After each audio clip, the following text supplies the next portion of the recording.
Welcome back to TrenchBadger University. Today we'll do another how-to video on disassembling and assembling your blades. The tools that you will need are a lock pin, a wrench, and a pair of side cutters.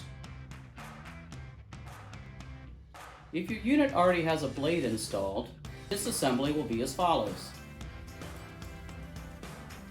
Using your side cutters, we're going to push the legs back together.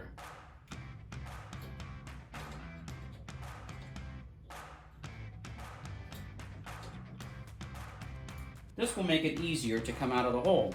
A good technique for removing the cotter pin is to use the back side of the side cutters and pinch the head of the cotter pin.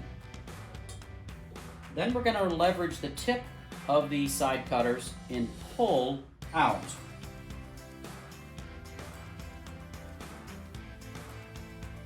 The next step is to orient the output shaft so that we can insert the lock pin. Orientation can be used by either rotating the blade by hand or by using the wrench. We're going to look behind the blade to locate a hole that will face outward. We want the hole to line up between the two bolts closest to the back of the gearbox.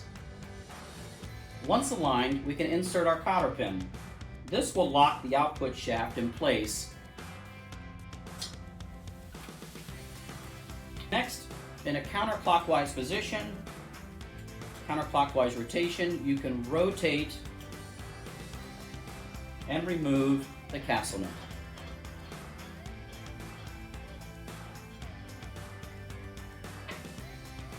Then we can start to disassemble the hardware.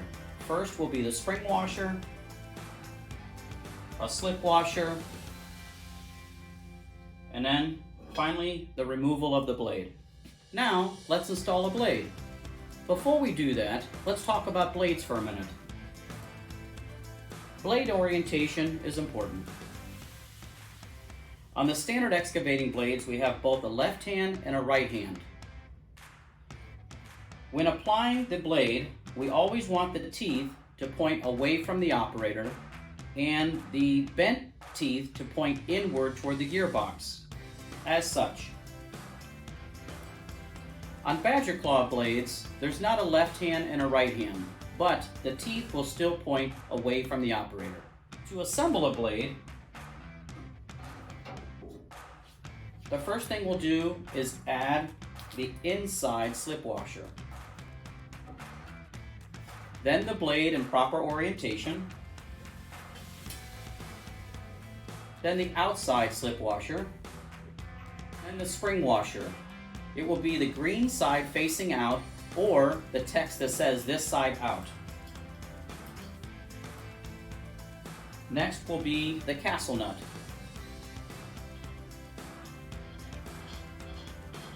Thread on the castle nut as far as you can by hand.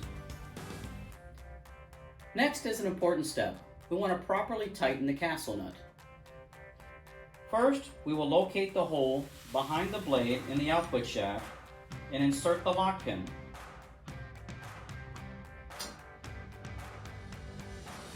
Once inserted, we will rotate the castle nut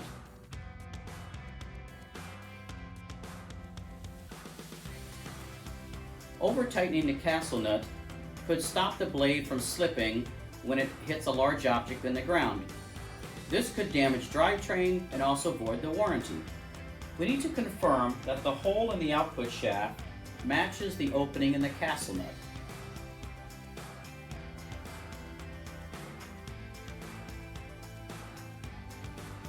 Rotate the cotter pin so that the legs are facing toward the blade and the outside of the output shaft. Using your side cutters, grab one leg and rotate it forward and over the output shaft. The other leg bend back toward the blade.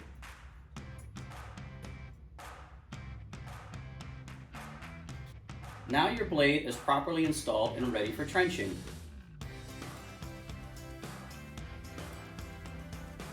Thank you for joining us today, and happy trenching.